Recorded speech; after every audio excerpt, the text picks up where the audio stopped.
우리 하나님 앞에 기도드리겠습니다. 우리를 사랑하시는 참 좋으신 하나님 아버지, 오늘도 우리 믿음의 성도들이 금요 치료 예배 하나님 앞에 나와 예배드립니다. 찬송하고 기도하노니 주님께서 함께하여 주시고 우리 믿음의 성도들에게 성령으로 충만하게 하시고 믿음의 큰 역사를 허락하여 주옵시고 우리 모든 믿음의 성도들이 그리스도 예수 안에서 이 혼탁한 시대에 또 흔들리지 아니하는 축복의 믿음의 성도들 되게 하옵소서. 날마다 구원의 역사 이루어 주시고 주님만 의지하며 바라보며 달려가는 귀한 성도들 되게 하옵소서. 오늘도 하나님 말씀을 들을 때에 주께서 축복하여 주시고 아버지 하나님 문둥병자를 치료하시는 오늘 말씀인데 주님께서 오늘도 우리 믿음의 성도들의 모든 질병을 치료하시고 연약한 부분을 강건하게 하시고 우리의 삶에 묶인 문제들이 다 해결되어지는 주의 큰 은혜가 있게 하옵소서. 예수님의 이름으로 축복하며 기도드립니다. 아멘. 우리 하나님 말씀 같이 봅니다. 마가복음 1장 40절에서 45절까지 우리 한 절씩 교도하겠습니다. 마가복음 1장 40절에서 45절까지입니다. 한 문둥병자가 예수께 와서 꿇어 엎드려 간구하여 가로되 원하시면 저를 깨끗게 하실 수 있나이다. 예수께서 민망히 여기사 손을 내밀어 저에게 대시며 가라사대 내가 원하노니 깨끗함을 받으라 하신대. 곧 문둥병이 그 사람에게서 떠나가고 깨끗하여진지라. 엄히 경계하사 곧 보내시며 가라사대 삼가 아무에게 아무 말도 하지 말고 가서 내 몸을 제사장에게 보이고 내 깨끗게 됨을 인하여 모세에 명한 것을 들어 저희에게 증거하라 하셨더니 그러나 그 사람이 나가서 이 일을 많이 전파하여 널리 퍼지게 하니 그러므로 예수께서 다시는 드러나게 동네에 들어가지 못하시고 오직 바깥 한적한 곳에 계셨으나 사방에서 그에게로 나아오더라. 아멘. 아멘. 우리 옆에 있는 성도들하고 한번 인사합시다. 믿음으로 살아갑시다. 아멘. 자, 오늘은 우리 주님께서 이 문둥병자를 치료하시는 말씀입니다. 근데 문둥병자가 우리 주님 앞에 와가지고 엎드려서 간구를 합니다. 그래서 원하시면 깨끗게 하실 수 있습니다 하면서 예수님 앞에 와서 엎드려서 간구하는 내용입니다. 오늘 여기서도 보면 그래요. 우리가 하나님 앞에 나올 때 사람들은 그렇다고 얘기합니다. 자기가 하신 게 없을 때는 좀 뻣뻣하게 이렇게 대하고 좀 아쉬울 때는 좀 고개를 숙이고 절박할 때는 무릎을 꿇는다 그래요. 그래서 우리가 그러죠. 우리가 뭐 이렇게 영화를 보든지 드라마를 보든지 뭘 보다 보면 절박할 때 막 상대방이 나를 죽이려고 한다든지 뭐 자녀들을 죽이려고 한다든지 막 그럴 때는 무릎 꿇고 바지자락이를 잡고 제발 한번 살려달라고 그러잖아요. 그죠? 오늘 여기 나오는 이 문둥병자가 그런 모습이 아닌가 싶어요. 어떤 방법을 해도 어떤 모습으로 어떻게 몸부림을 쳐봐도 지금까지 문둥병이 치료되어지지 않으니까 이 문둥병을 치료할 수 있는 것은 우리 주님밖에 없다. 그렇게 결론을 내리고 주님 앞에 무릎을 꿇고 엎드리는 거예요. 그것도 그냥 1대1로 있는 것도 아니고 많은 사람들 앞에서 제자들 앞에서 무릎 꿇고 합니다. 이게 뭐냐 하면 인간 세상말로 하는 절박함이라고 얘기할 수 있지만은 우리 신앙으로 볼 때는 이런 모습이 진짜 주님을 믿는 모습이 아닌가 저는 그렇게 생각을 해요. 우리가 주님 앞에서 겸손할 수 있는 축복의 성도가 되어지기를 주의 이름으로 축원합니다. 그래서 오늘 우리나라 같은 경우에도 그 전에는 제가 우리나라 역사를 좀 얘기하잖아요, 그죠? 기독교 신앙의 역사, 우리나라가 쉽게 말하면 60년대까지 70년대 초까지만 해도 60년대까지만 해도 캠퍼스 선교가 없었어요. 대학 선교가 없었어요.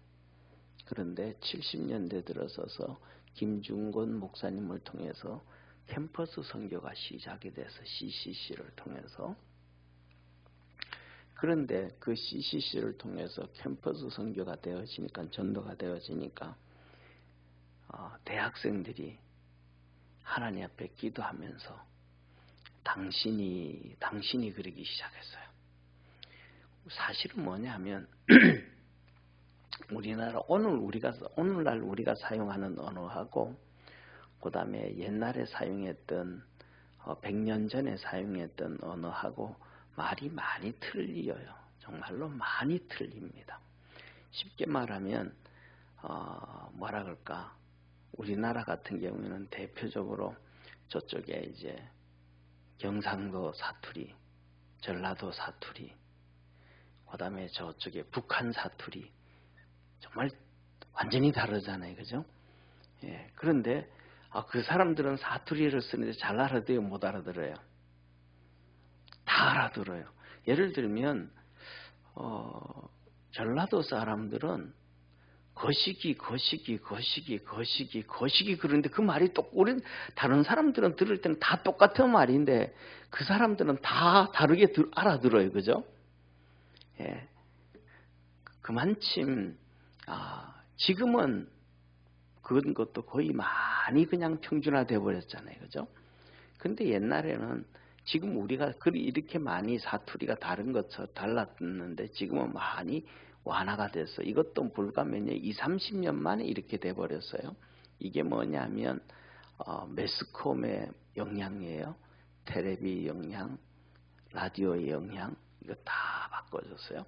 그런데 200년 전, 100년 전만 해도 한국 사람들이 사용하는 말을 우리가 알아듣기는 좀 쉽지가 않을 수가 있어요. 그런데 더더욱 중요한 건 그때는 한글이 사용이 됐어요, 안 됐어요? 한글이 전혀 사용이 안 됐어요. 그때는 사용이 되어진 게 전부 한문이에요. 한글은 언제 사용이 됐냐 하면 그냥 쉽게 말하면 이렇게 이 아내가 남편한테 편지 쓸 때, 떨어져 있을 때, 그 다음에 남편이 아내한테 편지 쓸 때, 이건 그래서 옛날에는 그래서 언문이라 그랬잖아요. 언문. 남자들이 배우는 학문이 아니고 여자들이 그냥 집에서 배우는, 그만큼 한글이 무시되어졌을 때란 말이에요. 그러니까 그래가지고 이제 또 우리가 중요한 것은 그것이 한글이 유일하게 교회에서만 주로 사용이 돼요. 왜? 성경이 한글로 번역되어졌으니까 그 영향을 통해 가지고 이제 이 기독교인들이 쫙 퍼지게 된단 말이에요. 전도가 되어지고, 그 다음에 또 중요한 것은 뭐가 중요한 것이냐면 개하기를 들어서면서 구한말 들어서고, 그 다음에 일제 식민지를 들어서면서 선교사들이 학교를 세워요. 선교사들이 학교를 세우는데 그 학교에서 전부 한글을 쓰기 시작하는 거예요. 그러니까 기독교가 대한민국 우리나라의 정체성을 세워간 거예요. 무슨 말인지 이해가 되시죠? 그죠? 그러니까 그때부터 시작해서 한글을 사용하는 사람들이 점점 많아지고 분포가 커져간 거예요. 그리고 그 중심에 있는 사람들이 기독교고 또 그 중심에 있는 사람들이 독립운동을 해요. 기독교 중심으로. 그러니까 신문이 나오는데 그 신문이 한글로 나오기 시작하는 거예요. 그전에는 한글로 안 나왔단 말이에요. 그러면서 겨우겨우 이제 이 한글의 수준이 유치원 수준으로 쭉 이렇게 올라오는 거예요. 그러니까 그 유치원 수준으로 올라오니까 한글에 대한 깊은 연구를 안 하잖아요. 우리가 뭐냐면 그래서 뭐냐면 예를 들면 이 조영규 목사님 같으신 분이 정말로 우리나라의 한글이라든지 모든 부분에서 정말로 똑똑하신 분이에요. 왜냐하면 우리나라 순수한 뜻으로 순복음이잖아요. 순복음이거든요. 그런데 그 영어로는 full gospel이에요. 그러니까 순이라는 게 충만하다 이 말이에요. 충만. 그러니까 순이라는 단어가 우리나라 순수한 글로 하면 충만이라는 단어예요. 그런데 그 단어를 그렇게 쓸 수 있었다는 것은 한글에 엄청난 조예가 있었고 그런 국문학자들을 주위에 두고 있었다는 거예요. 그러니까 우리나라 60년대만 해도 한글에 대한 깊은 이해가 있었다 없었다? 없었다라는 거예요. 우리나라가. 이해가 되시죠? 그죠? 근데 70년대 들어서면서 그러니까 뭐냐면 일반 국민들은 별로 그렇게 그리고 그다음에 70년대 초에 되면 대학을 나오는 사람들이 우리나라에서 10명 중에 1명도 안 된단 말이에요. 10명 중에 1명도. 10명 중에 1명도. 그래서 뭐냐면 이게 중요한 것은 그때 되어지면서부터 대학생들이 좀 고개가 빳빳해질까요? 고개가 안 빳빳해질까요? 고개가 빳빳해지잖아요. 그래서 그들이 그때부터 한글을 공부를 했더니 당신이라는 단어가 2인칭 단신도 있고 3인칭 단신도 있는 거예요. 그러니까 2인칭 당신은 부부 사이에 당신 나 이거잖아요. 그러니까 2인칭이에요. 그 다음 1인칭 단수 1인칭은 나를 얘기하잖아요. 부부 사이에서 당신 나 여보 당신 하잖아요. 그 있죠. 그죠? 부부 사이에서 여보 당신 할 때는 그게 1인칭이에요. 당신은 나는 또 다른 내 몸이다 이런 거예요. 여보 당신 할 때는 그 1인칭으로 쓰는 거예요. 우리나라 말이. 그 다음에 두 번째로 2인칭을 쓸 때는 너하고 나하고 동격이다 이 말이에요. 동격. 그러다가 막 싸움 나잖아요. 그죠? 막 우리가 하다 보면 당신이 뭔데 끼어드냐고 하면 너 몇 살이야? 이렇게 되잖아요. 나이 많은데 동격으로 친다는 거. 아니 선배로 서야지. 나이 든 걸로 인정해 줘야지. 왜 똑같이 얘기하면 너 그래서 민증 까 그러잖아요. 그러면서 이게 당신이라는 단어가 2인칭이 나와요. 부부 사이에는 1인칭, 남과의 사이에서는 2인칭. 그 다음에 이게 당신이라는 단어가 3인칭이 나온다면 3인칭. 그러니까 너하고 너, 나 아닌 또 다른 사람을 얘기할 때 당신은 이게 존칭이에요. 예를 들면 극존칭이라 그런단 말이에요. 그러니까 이게 3인칭이 당신이라는 단어가 부부 사이에서 당신 나 하는 1인칭 말고 또 동격에서 당신 너하고 나하고 할 때 당신이라는 2인칭 말고 그 다음에 3인칭 단수를 사용할 때는 극존칭이라는 거예요. 그때 이것을 알고 CCC 다니는 대학생들이 하나님 앞에 기도할 때 당신께서 아들을 보내셔서 우리를 구원해 주시고 이런 식으로 막 하나님을 당신 또 주님을 당신 이렇게 표현했단 말이에요. 그런데 그 CC에서 그러니까 그것이 이제 막 청년들 사이에서 들어오고 그다음에 그러니까 또 막 청년들이 이걸 왜 어떤 사람들이 그러는 거예요. 하나님 앞에 어떻게 당신이라 그러냐고. 주님 앞에 어떻게 당신이라 그러냐고. 그랬더니 다 대학생들이 또 막 설명하는 거. 이 3인칭 단수일 때는 극존칭이라서 그렇게 할 수 있다고 떠드는 거예요. 근데 그게 다 마귀가 하는 짓이고 속아 넘어간 거예요. 우리가 하나님 앞에 기도하면 하나님이 2인칭이 돼요? 3인칭이 돼요? 우리가 기도하면 하나님이 2인칭이 돼요? 3인칭이 돼요? 2인칭이 되잖아요. 내가 하나님 앞에 직접 하는 거니까. 그런데 당신 한다는 얘기는 그거는 3인칭이 아니라는 거예요. 그냥 우리가 일반적으로 서로 우리끼리 이렇게 얘기할 때는 하나님이 3인칭이 되지만 내가 하나님을 대상으로 하면 하나님이 2인칭이 된단 말이에요. 이해가 되시죠? 이렇게 이때부터 시작해서 하나님을 당신이라고 표현도 하고 또 예배를 드릴 때 쉽게 말하면 뭐 다리를 꽈서 예배를 드리고 그 다음에 뭐 뒷짐을 지고 그 다음에 뭐 하여튼 하나님 앞에서 불경건한 때가 시작이 이때부터 되어진 거예요. 쉽게 말하면 뭐 한 거예요? 한번 따라 해보시죠. 배가 불렀다. 네, 이 배가 부른 거예요.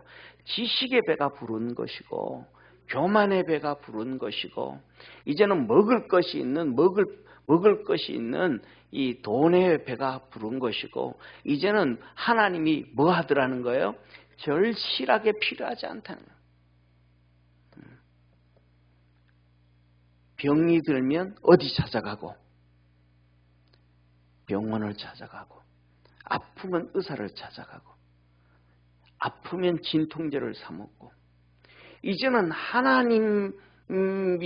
하나님이 필요 없어져 버린 배가 불러져 버린 세상의 의술이 배가 불러버린 지식이 배가 불러버린 이런 시대. 오늘 이 중풍병자는 아무런 도움을 받지 못하고 오직 주님만이 그 앞에 생명이에요. 그러니까 그 앞에 배가 부른 거예요. 배가 고픈 거예요. 고픈 거예요. 그 무릎 꿇고 엎드려가지고. 그래서 주님은 마태복음 5장이 말씀합니다. 심령이 가난한 자는 복이 있나니.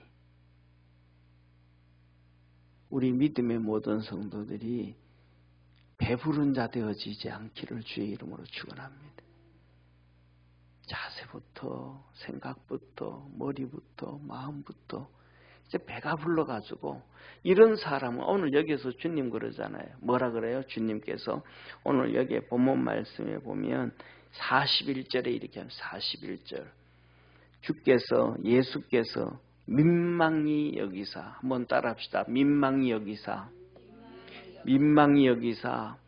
민망히 여기셨다는 말이 무슨 말씀이냐면 주님께서 불쌍히 여기셨다. 불쌍히 여기셨다. 불쌍히 여기셨다. 사랑하는 성도님, 자 보세요. 저를 봤어요. 옛날에 거지들이 바보 들어오면 불쌍히 여겨요? 불쌍히 안 여겨요? 불쌍히 여겨요. 스님이 시주 받으러 오면요. 불쌍히 여기 안 여겨요? 불쌍히 안 여겨요. 내가 복 받으려고 시주를 하는 거예요. 불쌍히 여기는 거 아니에요. 내가 복 받으려고. 그런데 거지가 올 때는 내가 복 받기 전에 그가 불쌍해서 밥 한 수 또 주는 거예요. 우리는 이 세상에서 주님 앞에서 불쌍히 여김을 받는 자가 가장 복된 자임을 믿으시길 바랍니다. 마귀에게 잡혔고 죄에 잡혔고 병들어서 이 질병에 잡혔고 세상에 잡혔고 육신에 잡혀서 영원히 지옥 갈 수밖에 없는 마귀의 종이에요. 그런데 배가 부르니까 주님 앞에서 거들먹을 피우는 거예요. 그러니까 주님 앞에서 절대로 뭘 받지 못한다? 불쌍히 여김을 받지 못한다. 그러면 주님 앞에 불쌍히 여김을 받지 못하면 주님으로부터 복을 못 받아요. 저와 여러분이 우리가 주님 앞에서 복을 받을 수 있는 심령이 가난한 자가 되어지는 축복의 성도가 되기를 축원합니다. 그러니까 주님께서 뭐라 그래? 오늘 손을 내밀어 저에게 대시며. 한번 생각해 보세요. 문둥병자 이렇게 손 쉽게 돼야 안 돼요. 어렵단 말이에요. 근데 주님이 그를 불쌍히 여기셔서 손을 대시고 너 깨끗함을 받아라. 오늘 우리 주님께서 우리 믿음의 성도들에게 머리에 안수하여 주시고 아픈 데 손을 얹어 주시고 구원해 주시고 치료해 주시는 주의 놀라운 은혜가 있기를 주의 이름으로 축원합니다. 그래서 깨끗이 치료되어졌습니다. 할렐루야. 그리고 주님 말합니다. 주님은 잘 알까요? 모를까요? 이 사람을요. 우리 주님은 다 알아요. 우리 다 알아요. 그러니까 주님이 우리 다 아니까 뭐 지식에 배부르고 뭐 육신에 배부르고 세상에 배부르고 교만 떨면 안 돼. 정말로 주님 앞에 끊임없이 낮아지고 겸손하고 겸손할 수 있는 우리 축복의 성도가 되기를 축원합니다. 주님은 이 사람 다 아는 거예요. 이 사람이 이 문둥병 가지고 얼마나 절박했었는지를 다 아는 거예요. 이 사람을 치료해주고 나면 이 사람이 막 돌아다니면서 엄청나게 막 예수님 자랑하는 줄 알아요. 예수님이 치료해 주셨다고 자랑할 줄 예수님이 다 아시는 거예요. 그러니까 예수님이 이 사람한테 얘기해 뭐라 그래요? 너 제발 좀 떠들고 돌아다니지 마라 하는 거예요. 그래서 주님께서 아무에게도 아무 말도 하지 말고 오직 제사장에 가서 내 몸을 보이고 모세에게 명한 것을 저희에게 들어 증거 삼아라. 주님께서 왜 아무에게도 얘기하지 말라는 거예요? 아무에게도 얘기하지 마라. 우리 같으면 좀 얘기하라 그래, 얘기하지 말라 그래요. 좀 얘기 좀 해라, 좀 나 좀 홍보 좀 해줘라. 그러잖아요. 예. 하다못해 가지고 막 우리가 조그마한 뭐 그거 눈껍질만큼 선한 일을 하고도 나 이거 했다고 나 저거 했다고 막 그냥 떠올리고 싶은 게 우리 인간이잖아요. 그런데 주님은 안 그렇단 말이에요. 주님 절대로 얘기하지 마라. 왜? 이 사람이 떠벌리면 주님이 복음을 전하는데 힘들어. 주님을 도와주는 게 아니고 주님을 힘들게 하는 거예요. 그래서 이 사람이 하도 떠벌리고 돌아다녀가지고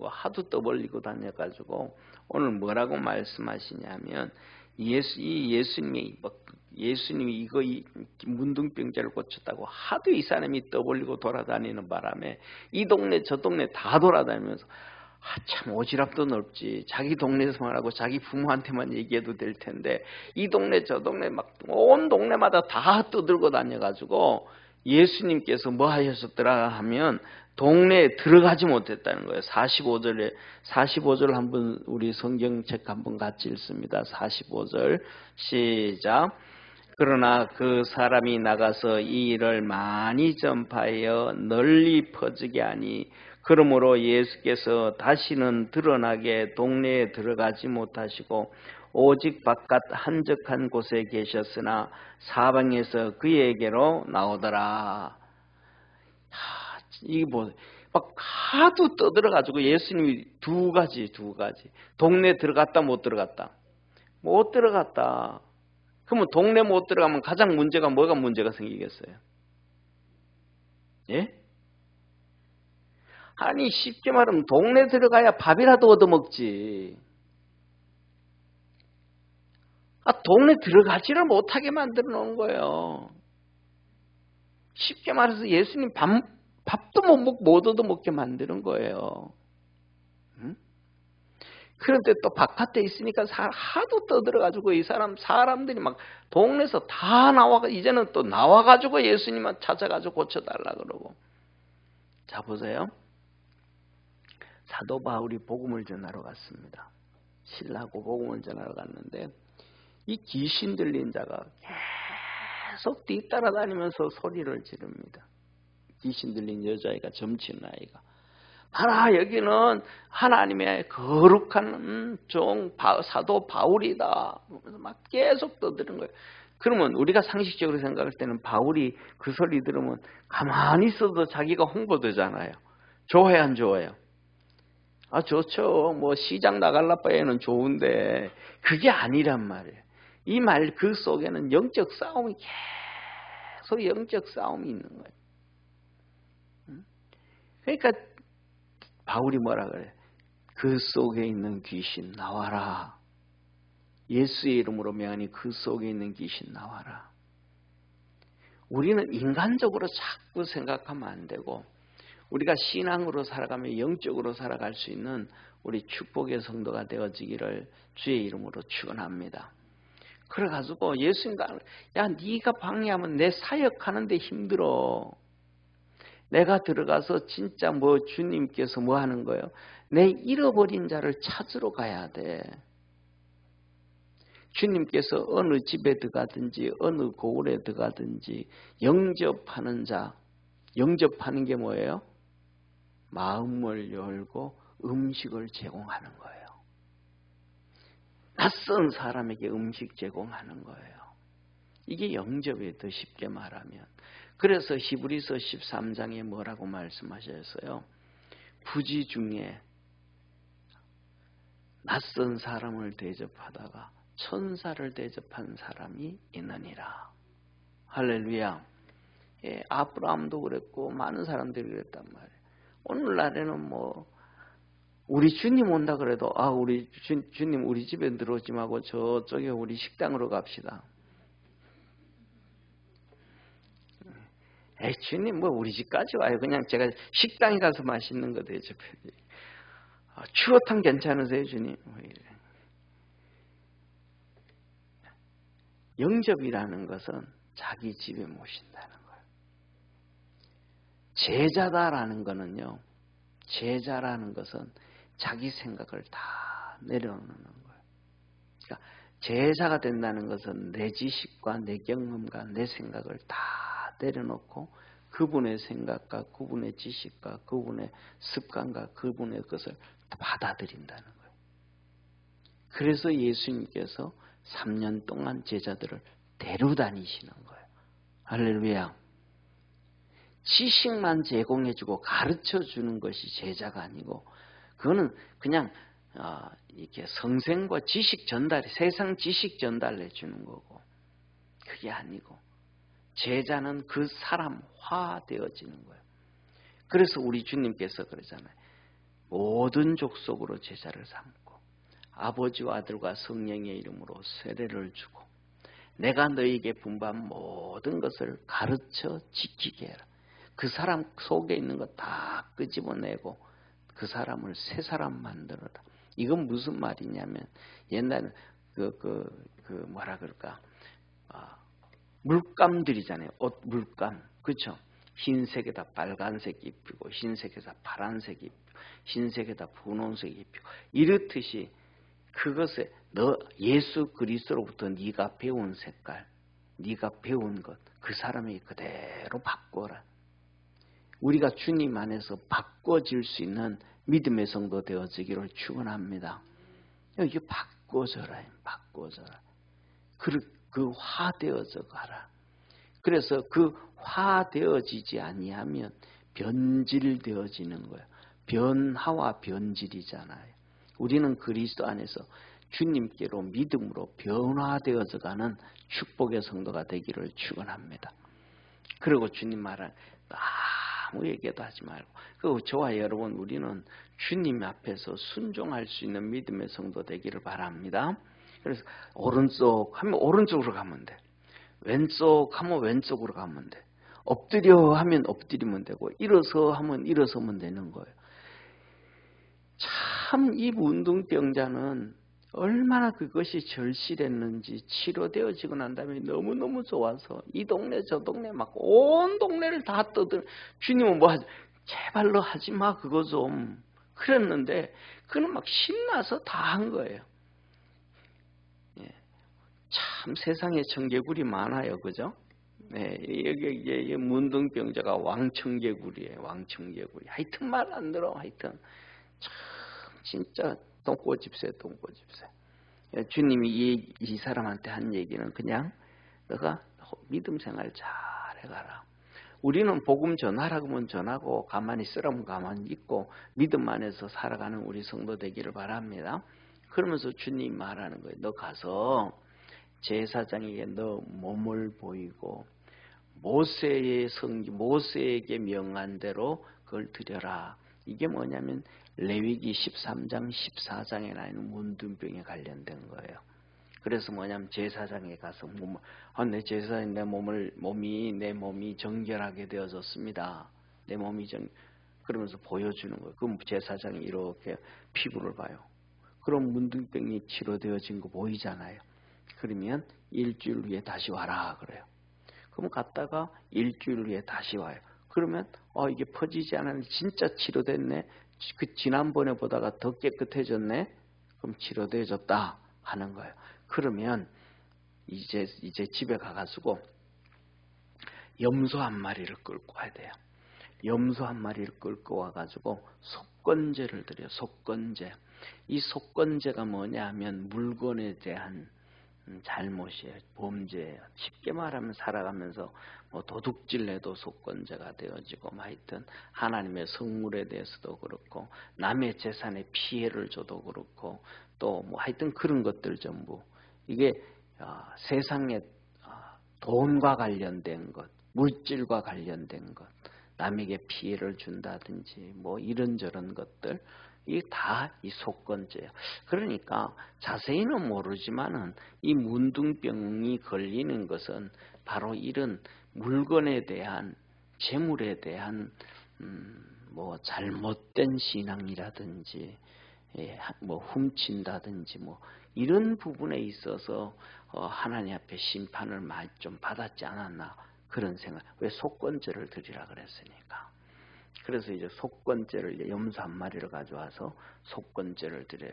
이 속건제를 드리면서 습건제를 드리고 난 다음에, 그 다음에 하나님 앞에 이제 용서함을 받았잖아요. 이제 문둥병도 치료되어지고 속건제도 드려지고 난 다음에는, 이 다음에는 또 제사를 한 번 더 드려요. 그게 뭐냐면 번제와 소제를 드려요. 그 번제, 소제는 뭐냐면 하나님 앞에 헌신의 제사, 헌신. 이 소제를 드릴 때는 번제와 항상 함께 드리는 거예요. 이 번제는 쉽게 말하면, 이 번제는 아담과 하와로부터 지은 죄, 내가 알고 원죄죠. 원죄. 그 다음에 우리가 살아가면서 짓는 자범죄, 이 모든 것들 내가 스스로 하나님 앞에서 회개한. 그런데 그것이 완전히 없어지는 건 아니잖아요. 우리가 짓는 것, 우리가 회개하고 우리가 정리하는 것은 단회적인 사건이에요. 단회적인 사건. 한 번 용서, 한 번 하나님 앞에 회개했다고 해가지고, 한 번 회개했다고 해가지고 우리의 죄가 완전히 다 없어지는 게 아니고, 그것에 대해서 없어지는 거란 말이에요. 그런데 예수님이 십자가에서 대제사장이 되고 속죄제를 드리신 것은 우리의 모든 죄를 한 번에 다 정리하셨다는 걸 믿으시길 바랍니다. 그 예수님의 제물과 이 번제는, 속죄제는, 번제와 속죄제는 아담으로부터 시작해 모든 것들이, 모든 효능이 영원하단 말이에요. 영원하단 말이에요. 단회적인 사건이 아니고 연속적 사건, 연속적 사건. 아담의 죄도 단회적인 사건이 아니고 연속적 사건. 그래서 우리가 다 그 죄인이 되어지는 거예요. 그러니까 이제 우리가, 하나님께서 우리에게 뭐냐면 번제와 소제를 같이 드리게 하면서, 이제 내가 정말로 하나님 앞에서는 이제 죄 짓지 않고 이제는 정말 내 믿음으로 살아가겠습니다. 하나님 섬기며 살겠습니다. 이걸 다짐하게 한 것이 번제와 소제예요. 우리 믿음의 성도들도 우리가 살아가면서 하나님 앞에 그렇게 예수님 붙잡고 믿음으로 승리할 수 있는 축복의 성도가 되기를 축원합니다. 그래서 오늘 본문 말씀은 두 가지. 뭐냐면 첫째는 우리 주님이 뭐 하셨더라? 민망히 여기셨더라. 불쌍히 여기셨다, 이 말이에요.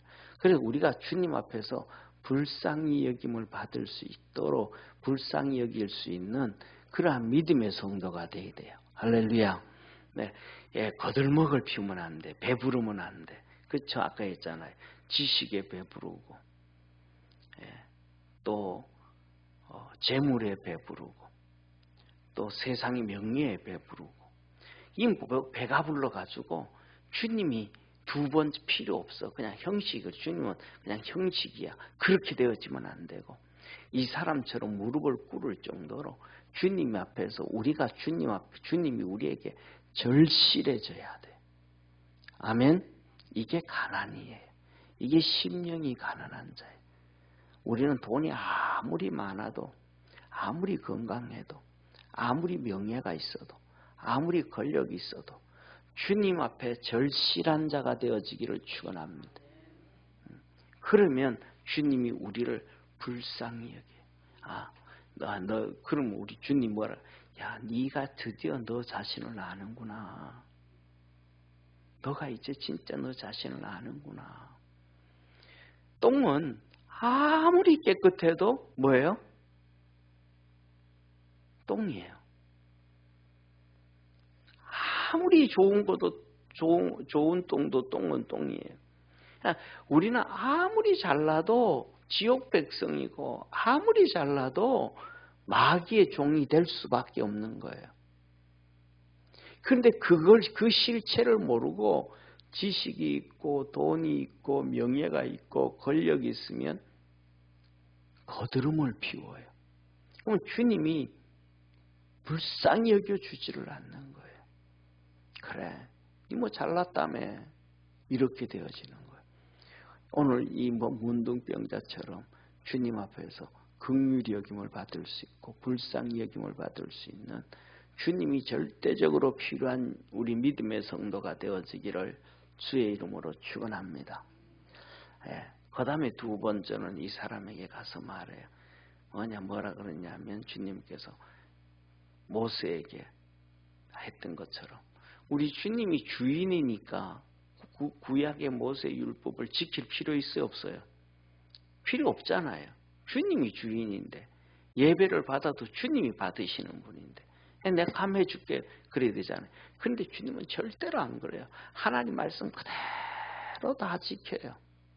본인이 말씀을 하셨고 본인이 받은 것인데도 불구하고 그대로 그 말씀에 권위를 세워줘요. 그래서 저와 여러분이 그 하나님의 말씀 앞에 이렇게 무릎을 꿇고 쫓아갈 줄 아는 믿음의 성도가 되기를 바랍니다. 그러면서 그것은 너 어떻게 살아라. 그 속건제를 드리고 번제와 소제를 드려서 하나님 앞에 이제는 내가 믿음으로 열심히 제한 짓고 주님 섬기면서 살겠습니다. 그렇게 주님이 하라 그랬던 것처럼 우리가 살아가는 데 있어서 가장 큰 축복은 뭐냐 하면 주님 잘 섬기고 사는 게 이 세상에서 최고의 축복입니다. 다른 것도 없습니다. 그래서 우리가 믿음으로 승리합시다. 기도하겠습니다. 전능하신 하나님 아버지, 문둥병자가 주님 앞에 무릎을 꿇었습니다. 아버지, 우리도 하나님 앞에 무릎을 꿇습니다. 우리의 모든 죄와 허물을 사하여 주시고 우리 생활 중에 깨닫지 못하고 알지 못하고 육신에 잡히고 세상에 잡히고 욕심에 잡히고 교만에 잡혀서 짓는 모든 죄들을 사하여 주옵시고 문둥병자를 불쌍히 여기셨던 것처럼 우리를 불쌍히 여기셔서 우리를 그 고통에서 다 건져주시고 믿음으로 성령으로 깨어있는 자 되도록 주께서 축복해 주옵시고 주님 앞에서 이렇게 주님 섬기며 사는 것이 최고의 은혜요 복인 것처럼 우리 주님을 잘 섬기며 사는 축복의 성도들 되게 하옵소서. 이 시간에도 이은숙 권사님 하나님께 예물을 드립니다. 유재한 집사님 같이 선경금 드리오니 주님 받아 주옵시고 하늘의 크신 은혜와 은총으로 충만케 하여 주시고 믿음 안에서 날마다 승리할 수 있도록 강건케 하옵시고 주께서 불쌍히 여기시사 큰 믿음 더하여 주옵소서. 예수님의 이름으로 축복하며 기도드립니다. 아멘.